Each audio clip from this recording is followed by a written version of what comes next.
I was on a solo road trip several years back and had fancied that I could make the 18-hour drive in one go. I was wrong and started to pass out at the wheel, so I decided to take a nap somewhere. The closest thing for miles was a little gas station set off in mountains in the middle of nowhere. Just dark landscape as far as you could see, and some truck drivers ahead and behind on the road. There was one car at the gas station that I assumed belonged to the clerk. I parked where I was, still illuminated by the station's lights, but away from the main parking spaces so that no one would reasonably need to pull up next to me. I set my alarm for 45 minutes and figured that I'd see how I felt then.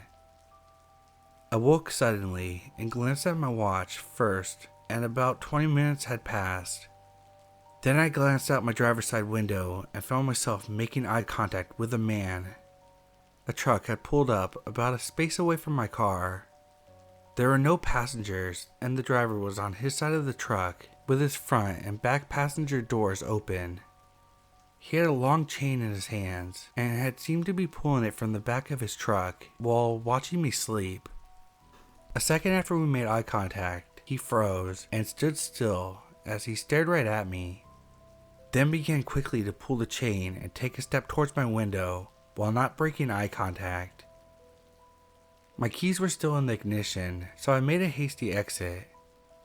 As I pulled away, I looked at my rearview mirror, and the man had moved back to his truck and rested his forearms on it while he watched me drive off. I can't prove he was doing anything nefarious, but there wasn't a need for him to park right next to me when I parked out of the way. He didn't need to watch me sleep or make intense eye contact. Didn't need to step towards my window. Not sure what was happening with the chain, because there was nothing in his truck bed visible or around his truck that would call for a chain. Definitely didn't need to stop what he was doing and watch me drive away.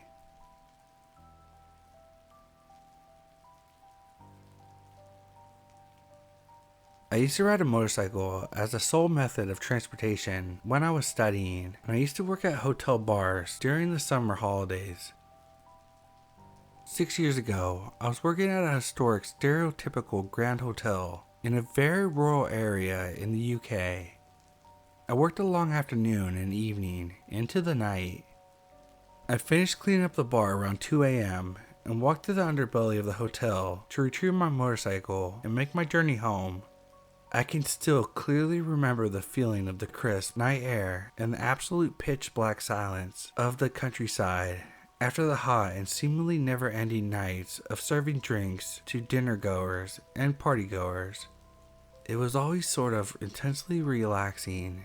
Now that being an adult meant not being scared of the dark or being outside on a motorcycle in the middle of nearly nowhere at 2 a.m. Riding through the local town took me a few minutes before I left to follow the dark country roads home. At this point, I rode a Honda 125cc, around 11 horsepower, basic and old but clean. It did the job, regardless of its quirks such as a dim headlight, which would dim and flicker even more when coming to a stop.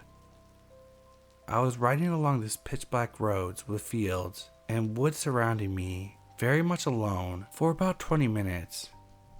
Then, I saw a brief blast of bright blue headlights in my mirrors coming from behind. Moments later, dazzling headlights arrived behind me in seconds.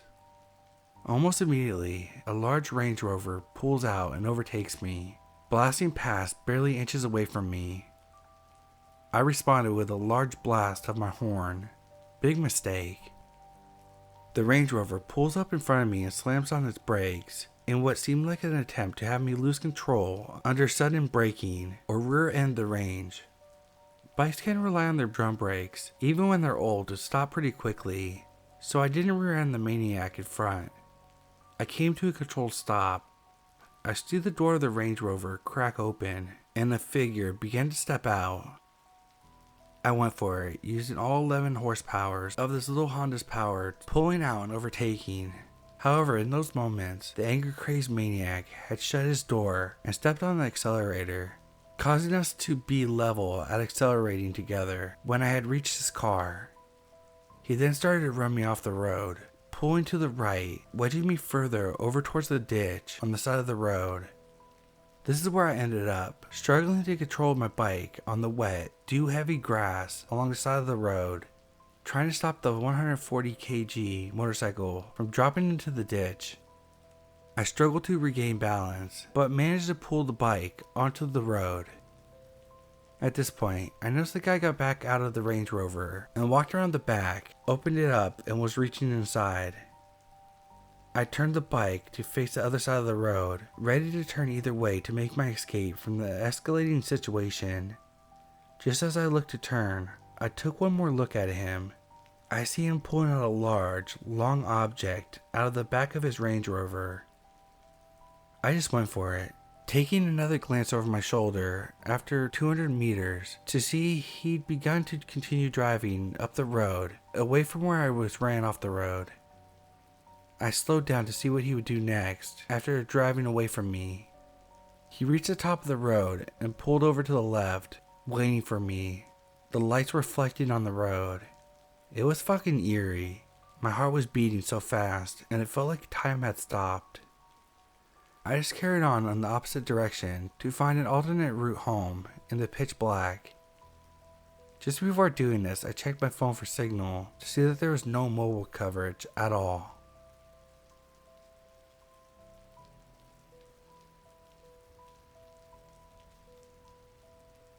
This just happened to me yesterday. I live in the northeast part of the country, so this time of year my ventures into the woods tend to slow down because of the weather. I consider myself an outdoor and wildlife enthusiast. There's nothing I love more than going into the deep woods, whether it be camping, hiking, taking photographs, or leaving trail camps to capture the beauty of nature and wildlife. I'm always excited to see what I captured when I retrieve my cameras. When I hike through the woods, I'm always looking for something new, different, or exciting. Something I've never seen before. Go back to yesterday. The ground was wet, muddy, and still had remnants of snow on it from the previous 2 snowstorms in the area.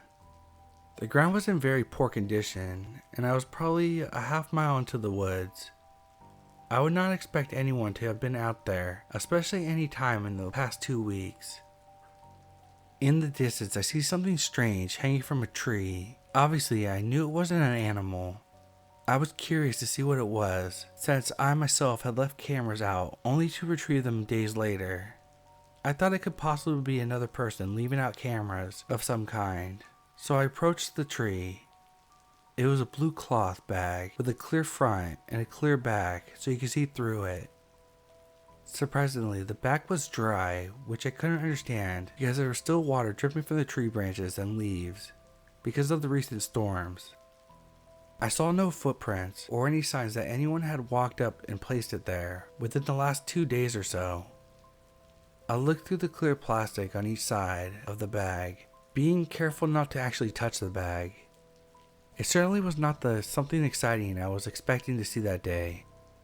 I could see through the plastic and it clearly contained nude pics and a guy dressed in drag. Not that there's anything wrong with that. Not my cup of tea, but whatever floats your boat. There was a note behind the plastic with an email address and a message stating, "This sissy pig slut wants a good time."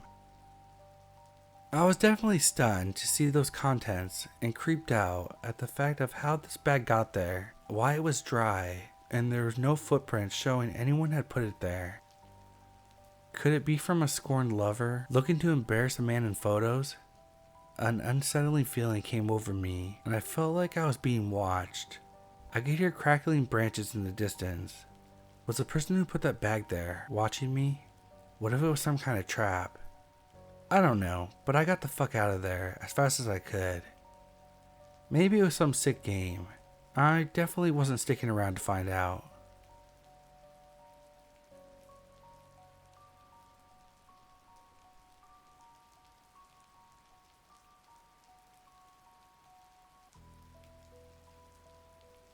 This is truly the scariest, most horrible thing that has ever happened to me. I've never been so petrified in my life. To this day, I still don't know who this man was, what he was trying to do, or if he is still where I saw him. I'm sorry for how long the geographical description is. I just want everyone to understand how secluded I was when this happened, and how badly it could have ended if it wasn't for my parents. I was back home for the summer for the first time in a year after starting uni. Our home was, and still is, just outside of a small town with forests all around. There was also a small man-made lake, which was diverged from a river that ran for miles through the forest and ramified into a few streams east of the lake. Near my home, there was a small grassy path that led to the river following a stream. It was a long walk, but one I used to go on often as a child. I knew the forest there well. I knew where I could cut through dense trees to meet the stream. The walk I would go on always led me off the path, which turned northwest slowly, so away from the stream, and then took a sharp turn to the west after a few miles' walk, at which point the stream was hidden quite deep into the forest. I'd continue to walk north and follow the stream through the forest to get to the river, then follow the river west to get to the lake. It's easy to get lost in this forest because the terrain isn't just a slope down to the water. It goes up and down, and you end up completely surrounded by trees. I'd spent many days wandering around there alone or with my dad over the span of 18 years. Never saw anybody else in the forest. I went there twice that summer, both times alone. The first time I left in the morning, I walked along the path away from the stream to the sharp bend, then cut back into the forest. I reached the stream after an hour or so. As I was running my hands in the water, I heard a bell from far away, coming from the north. Something was making a bell ring fervently and periodically, which I found strange. I listened well, wondering if it was a lost hunting dog, and started moving towards the sound. Yes, I bloody know I'd be the first person to die, but I was heading north anyways, so what the hell? I realized it couldn't have been an animal. I could tell the bell was too heavy because of how clear the sound was to be on a collar. I kept moving, and the bell was moving away from me. It stopped completely after 5 minutes. The stream wasn't big enough or strong enough to carry a bell that could have been enclosed in tin or something, and the river was too far away still. I thought of everything, but nothing explained the sound apart from one obvious thing, which I just didn't feel comfortable with for some reason. I knew it had to have been a person. I stopped thinking about it and just walked on normally. Until I found a badger, a bloomin' dead one, carefully decapitated. It had obviously been done with a knife. It was fairly fresh, the body was still limp, and there wasn't too much smell coming from it. The wound was full of maggots, but I knew that happened soon after exposure. The sound of the bell had been following the stream, and so had I. So the badger was put there, maybe killed there, at least decapitated while I was walking that way, I suppose. Don't really know. Nothing else happened that day. 1 week later, I went back for the second time that summer and the last time ever. I left home at around 6 p.m. I made it to the stream, then walked to the river in an hour. Then decided to go back the way I came because it was getting late and it was raining quite heavily. The sun set around 9 p.m. I was walking as fast as I could. The sound of the rain in the trees was surreal and loud. I was somewhat trotting with my head down for a while through the clearest and most open part of the forest, when I bumped into something heavy. The smell was sickly. It was the decomposing body of the badger, with his head strung to his front paws. That area looked a bit like a ham because of the way it was tied, just swinging from a tree, like an almost literal load of bullocks. It was this putrid bag of stench, wet and dripping green liquid. I started gagging. I had some sort of mucus-textured fluid in my hair. It was repulsive. At first, I just stared at it, slightly gobsmacked. Then I started fidgeting violently because I felt like I was drenched in its juices. I was soaking from the rain. My senses became confused. It felt like a bucket of ice-cold water had been thrown over me when I realized that I walked the same way to get to the river So someone had strung up the body after I'd passed it on the way there. Someone knew I'd see it. So was someone watching me and running around the forest? Were the faint sounds of branches breaking around me not animals? I looked around and started jogging. I was half running, half walking away from the stream back towards the path for a while when I heard the bell again. I proceeded to call my dad while running. I told him to meet me on the path where it sharply turns west. It was the closest part of the path to me, to go as fast as he could, and that someone was in the forest. I can't explain the feeling I had. It was like I had just shit out my intestines and stomach. I literally felt the hairs on my neck raised despite being soaked. It was dark. I jogged as fast as I could. I was panicking because the path was still a bit far away, just too far to feel safe. It was still raining. Every single sound was muffled. I felt like everything was further away than ever before. The bell went on for way longer than the last time, on and off. I felt like it was surrounding me at one point. The fear, combined with my compromised hearing and the fact that I couldn't flip and breathe properly, was making me slightly lose my sense of direction. I was automatically heading southwest, but I wasn't really sure what I was even doing. I was breathing like a goddamn horse, coughing up my lungs, kind of crying out loud like a toddler does, tripping over leaves and twigs like an idiot. I stayed on the phone with my mom, who was on her way with my dad. I kept hearing sounds, but I wasn't sure where they were. My mom was screaming on the phone at the same time that they were on the path, that I needed to run, that my dad had gotten out and was heading east from the path bend. I was terrified, so I went into survival mode. I was doing the half running, half speed walk thing again because I was out of breath. Then I heard branches break, clear footsteps for the first time from down in the forest, and the bell ringing louder. I didn't want to, but I looked over my shoulder, and that's when I saw what was in the forest with me. A tall figure creeping in my direction at the very end of the clearing, ringing this bell slowly in front of his stomach. I could tell he was staring straight at me. Now, I don't know if I had a secret sprinting ability or instinctual adrenaline-induced superhuman powers, but when I tell you I ran for my life, I flippin' didn't look back once. I screamed as much as I could. I lied. I'm on the phone with the police. They're on the path. Dad, I can see you. I'm here.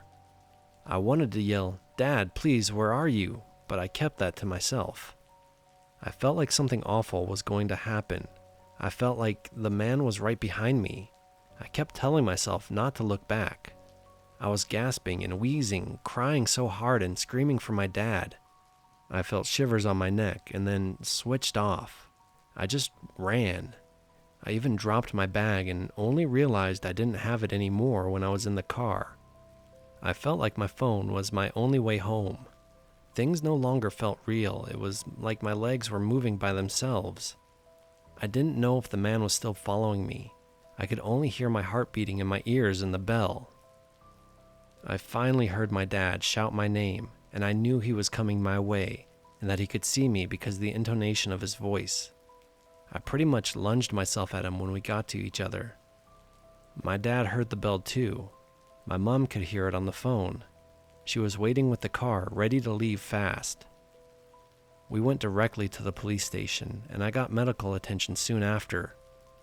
My dad burst into tears in the car, said he could hear the bell, and thought he wouldn't be able to see me. Asked what if I hadn't had my phone? What if he hadn't picked up? They were almost as terrified as I was, because they heard everything through the call. They could hear me trying to run, and they could hear the danger. They just couldn't see it. The police couldn't really do much. They searched the area, and the only thing they found was a folded t-shirt placed under a rock. I didn't really question that at the time, and my bag was not recovered. They said it was probably some homeless man living in the forest, but failed to realize what could have happened if my dad didn't know that part of the forest like I did, and where to find me.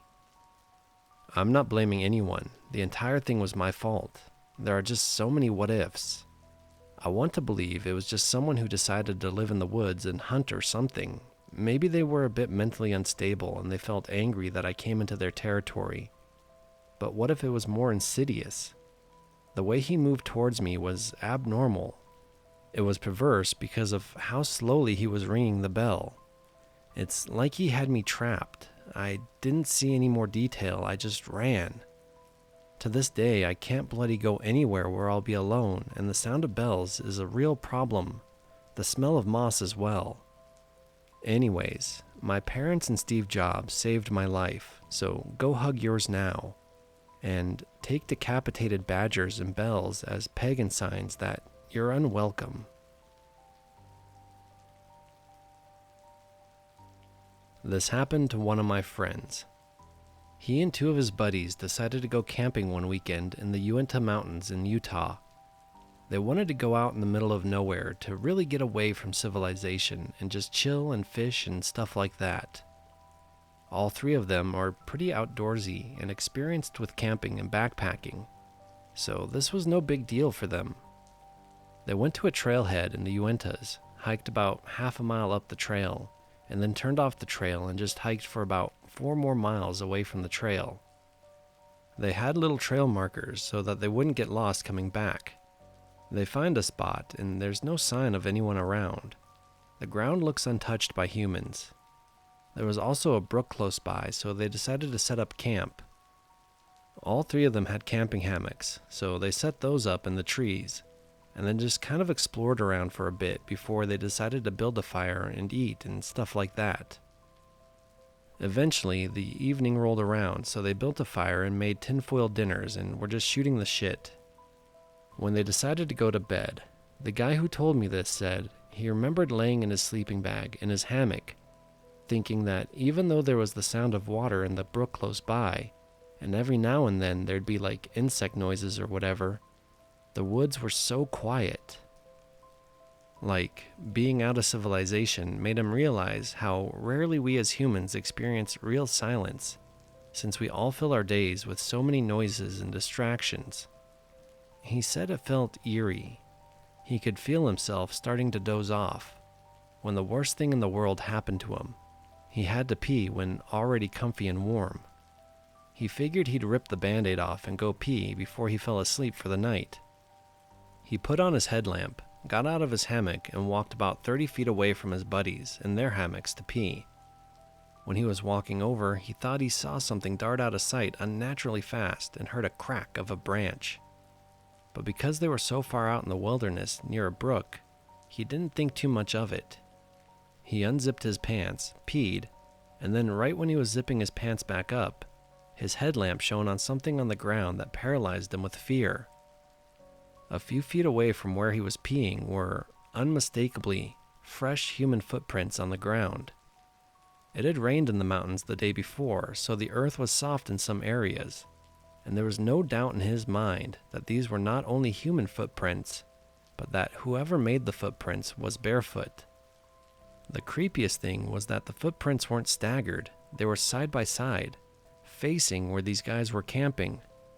It was as though someone was just standing still at the edge of their camping spot in total darkness, just watching them. Those were the only footprints my friend could see, no other prints leading to or away from the ones he saw. Totally freaked out, he ran back to his hammock and got his knife that he always takes camping. He loudly whispered his two friends' names, but they were already asleep, so they didn't answer. He debated whether he should wake them up, but decided against it because there was no real physical threat he could think of that would justify waking them up. He put his headlamp on a brighter setting and shone it up in the trees and around the general area of where he had peed.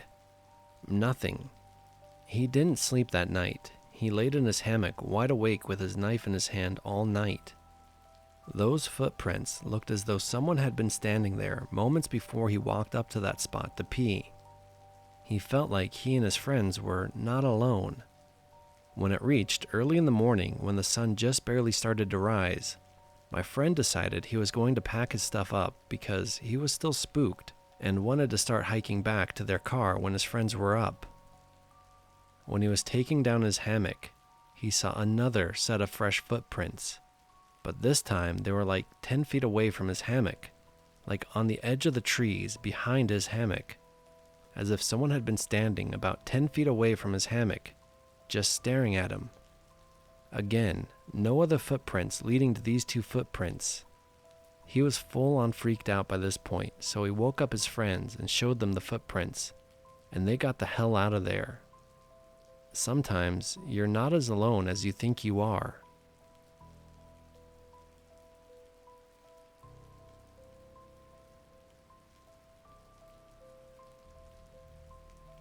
Growing up, I spent every summer vacation at my grandparents' house in rural Tennessee. When I say rural, I mean their town was literally a cluster of homes with a singular one-lane road as the only way in and out. 45 minutes from the nearest freeway on-ramp, 30 minutes to a grocery store, and an hour and a half to a Sam's Club, Costco. My grandparents still live there and make the drive monthly, but fuck that. What I'm trying to say is, it's as remote as it gets. I'd play outside for hours and hours and maybe see 2 or 3 cars. It's a lot more built up now, but it was nice while it lasted. It was around 11:30 p.m. and me and my dad couldn't sleep because it was an especially hot and muggy night. We decided to take a drive through the hilly, curvy back roads that I absolutely loved and still do. There was a scenic access site that was just a clearing overlooking a cliff about 15 minutes further into the woods from my grandparents' house. It wasn't very well known. It was down a narrow, 2-track lane with a couple of dilapidated trailers lining it every quarter mile roughly. Due to the isolation and lack of any real police presence, this area was full of meth during this time, and there was a local rumor of some inbred cult in the woods. Keep in mind, it was the middle of the night by the time we got to the parking lot for the overlook, which was just a gravel pit. My dad has always had a bit of a intuition and asked me if I really wanted to get out of the car. That made me hesitate, but I saw the amount of lightning bugs that were out, and catching them was my favorite pastime. Armed with a flashlight and an old Tupperware container with some holes drilled in it, we set off down the path to the cliff. We immediately heard noises in the woods. Heavy footsteps.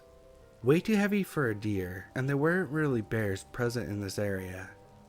The woods were usually quiet. Besides that, we both thought we saw something hide behind one of the trees out of the corner of our eyes, and I didn't realize he saw it too until we brought it up in the car, and vice versa. Here's where it gets freaky. Once we made it down the path to the cliff, we saw an outline of a man. He was about my dad's height, 5'10", but he was as thin as the rail. He couldn't have weighed more than 120 pounds. Here's the thing, he wasn't admiring the beautiful moonlight scenery over the cliff. He was standing perpendicular to it, just staring off into the trees, perfectly still. My dad slightly nudged me in the direction of our car. As I started walking back, he shined a flashlight on the man. As soon as the light was shined on the man, my dad gasped and dropped the flashlight before literally picking me up and sprinting full force back to our car. As we peeled out, I had no idea what the fuck was going on. His face looked like a goddamn melted candle, he said after a few minutes of silence, after we had pulled out to the main road. Apparently, the man had no nose, just 2 nostril holes on his face.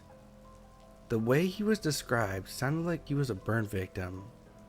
We brought it up to my grandma the next day at breakfast. She immediately turned pale. Apparently, there was a meth lab explosion up in the hills a few months prior, and they were unable to rebuild the building, so they resorted to making their product in the woods. And were very defensive, even homicidal about their stash.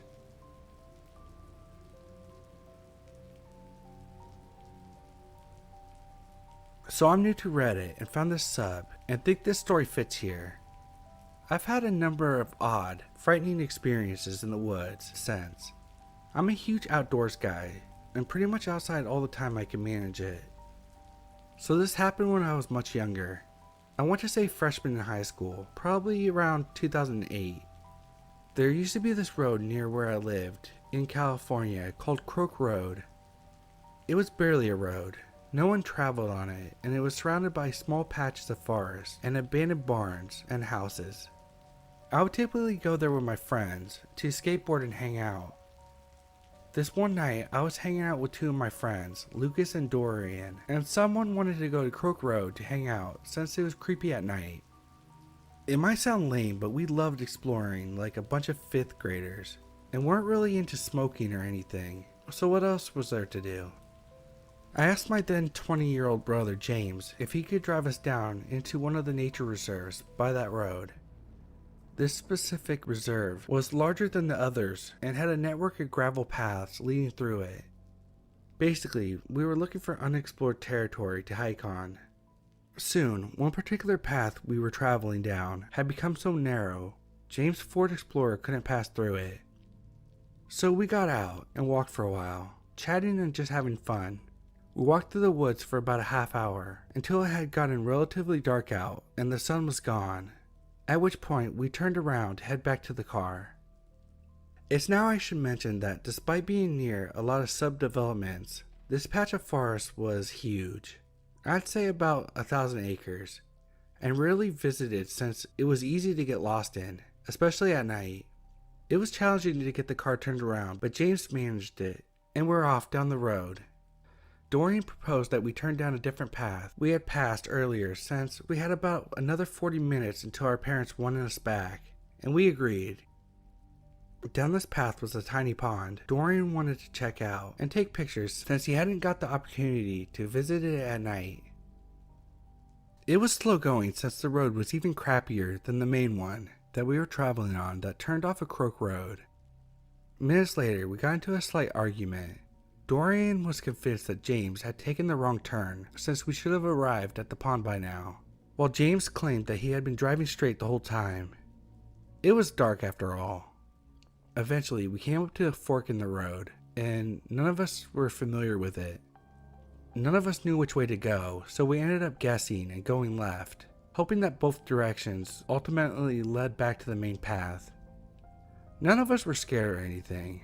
In fact, we were actually excited and intrigued, driving through the middle of nowhere at night. It was at this point where we rounded a small bend in the road, and the headlights fell upon a surreal sight. There were 4 figures emerging from the forest and crossing the road, wearing what looked like large cloaks and hoods up, holding flashlights. One guy at the back of the group was dragging a large duffel bag, a human-sized duffel bag. We all froze and stopped mid-conversation. As soon as our high beams landed on the 4 figures, they froze as well. James pulled to the left and went around them. Driving past them felt like an eternity because we couldn't have been going over 5 miles per hour due to the shitty road conditions. Sitting in the passenger seat, I could see them inches beyond my window, and they were indeed wearing black robes and holding flashlights. I didn't get a good look at the bag, but judging by the way the guy was holding it, something heavy was inside that bag.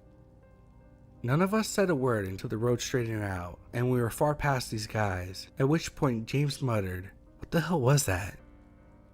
We continued down the road in silence until I heard Lucas say, "Holy shit," and repeated himself in a louder, panicked voice, "They're fucking coming back."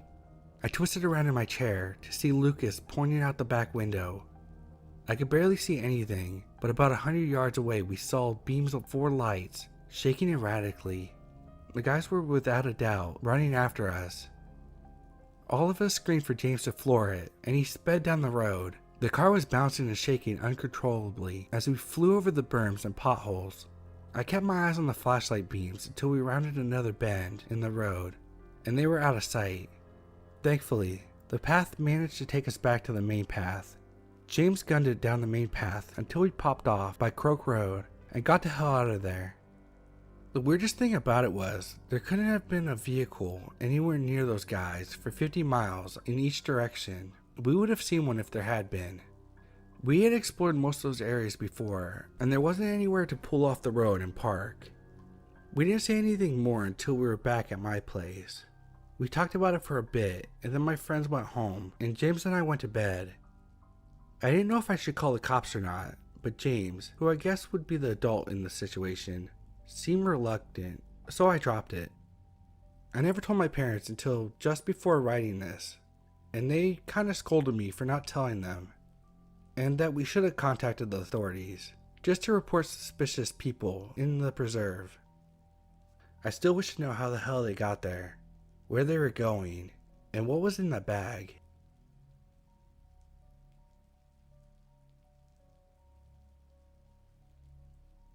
My family and I were driving from Ohio to Wyoming one holiday season to visit family about 10 years ago. Due to the storms up north, we traveled straight west instead of northwest at first, and split the trip at Omaha, staying the night before heading up through Nebraska into South Dakota. Once we were far enough north, we turned west onto the I-90. At that point, it had been over an hour since we saw anywhere that might have had a public restroom, and we were on the state routes, so no rest stops. Those of you who have traveled with young kids know that that's close to their bladder's limit, and our daughter was begging us to stop somewhere to go pee. South Dakota was similarly deserted, or even worse, as we headed west. Finally, we reached a desperately needed rest stop, as my at the time 5-year-old and I both needed to pee by then. Just as we pulled in, the truck that had been following us for a while pulled in too. I didn't think much of it at first, until I started opening my door. My head turned to the right, where the truck was parked, a couple spots over. My eyes met the driver's, and I just shivered. He was a skinny white guy, straggly gray-brown beard, with dark eyes. I could see that he was wearing a dingy, dirty blue plaid shirt. He got out of his 90s brown and cream truck and started rummaging in the bed. I told my husband I didn't want to go into the rest stop alone because of this guy and the weird feeling I got from him. He thought I was being a little silly, but agreed to come with us. At that point, the next stop was Wall, South Dakota, about 100 miles according to the huge billboards we passed advertising it. He thought it was better to empty his bladder, even though he didn't particularly feel the need. I grabbed my daughter and we headed inside, followed by the guy who finished rummaging at his truck, but wasn't carrying anything when I glanced back. My daughter and I did our business in the women's restroom and headed back out the lobby. As I expected, my husband already was out there since he didn't have to chaperone a small child. The old guy was also in the teeny lobby area. He was just standing there staring at my husband. My husband rushed us back to the car. As we were buckling in, he locked the doors. He told me that the guy hadn't gone into the restrooms and was just standing in the lobby the whole time. He agreed with me that we might have just had a close call, and he was glad that it hadn't just been me and my daughter out there. However, that's not the end of the story. Remember how I mentioned Wall and that it was 100 miles away? Well, that was 100 miles of pretty empty landscape, but a decent number of turnoffs from the interstate.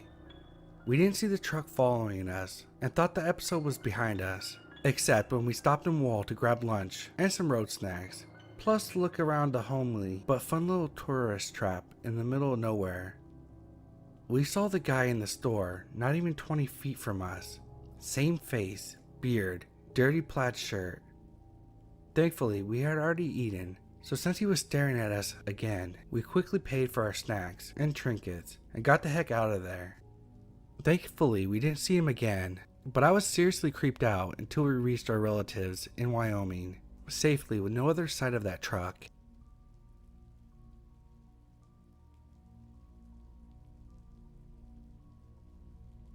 This happened a few years ago when my family was traveling out west.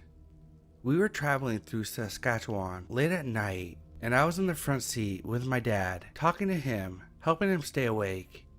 We were on a 2-lane highway in the middle of nowhere, and it was one of those places out in the prairies with literally no trees and barely any buildings for kilometers. I don't remember the last town we had gone through, but it was a good 30 kilometers back, and I remember the next town we went through was a good distance after this encounter. After driving for a while, we see this guy on the side of the road just staring at our car as we drove by. He wasn't hitchhiking or anything, and didn't have a car or bike or anything with him. He just stood in the grass right by the road staring at us and watching us go by. This was in the middle of nowhere, no trees, no farmhouses nearby, just a guy in a white shirt and jeans in the middle of nowhere. Needless to say, my dad stepped on the gas after that.